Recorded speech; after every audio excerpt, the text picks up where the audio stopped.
మనమైతే ప్రస్తుతం ప్రసాదాలు తయారు చేసే దగ్గరకు వచ్చినామండి. ఎన్నో సంవత్సరాల నుంచి కేవలం కట్టుపోయి మీదే ప్రసాదాలు తయారు చేసి భక్తులకు అందిస్తున్నారు.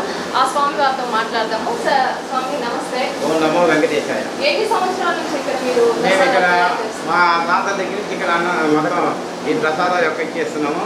ఆ వంశపారం పోకుండా ఇక్కడ నేను 2004 నుంచి ఇప్పటికి 18 సంవత్సరాల నుంచి ఇక్కడ రోజు నిత్య కైంకర్యాలు చేస్తున్నాము. ప్రసాదం రోజు పొద్దున్నే బాలభోగం దద్దోజనం చేస్తాము.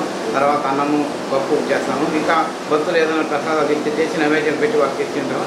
ప్రతి శనివారం అన్నదాన కార్యక్రమం కూడా 2006 నుంచి మొదలు పెట్టాము.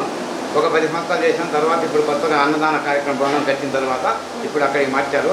నేను మటుకు దేవస్థానం యొక్క ప్రసాదాలు దేవుడి యొక్క కైంకర్యం వరకు నేను ఇక్కడ చేస్తూ ఉంటాను. భక్తులు ఎవరైనా చేస్తున్నా కూడా వాళ్ళకి ఇస్తే వాళ్ళందరికీ పెట్టుకుంటుంటాను. నేను కూడా ఇక్కడ ప్రసాదాలు ఎవరికన్నా పెట్టమంటే అందరికీ భక్తులకి చేస్తాము.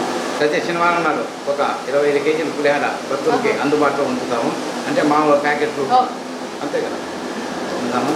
కాబట్టి ఈ ప్రసన్న వెంకటేశ్వర దయ వల్ల అంతా మేము ప్రస్తుతం బ్రహ్మోత్సవాలు జరుగుతూ ఉన్నాయి. ప్రసాదాలు ఎక్కువగా అవసరం అవుతాయి. ఎలా చేస్తున్నారు? బ్రహ్మోత్సవాలకి మాకు ప్రసాదాలకి మామూలుగా భక్తులు కొంతమందికి మామూలుగా రోజు ఉభయకర్తలు ఉంటారు. తర్వాత నిత్య నైవేద్యాలు ధ్వజారోహణ అన్నీ ఉంటాయి. కాబట్టి కళ్యాణం వరకు మేము ఇక్కడ దేవస్థానం యొక్క ప్రసాదాలు ఎవరెవరికి ఏం కావాలో చేసి భక్తులకి తర్వాత మామూలుగా వచ్చిన ఉభయకర్త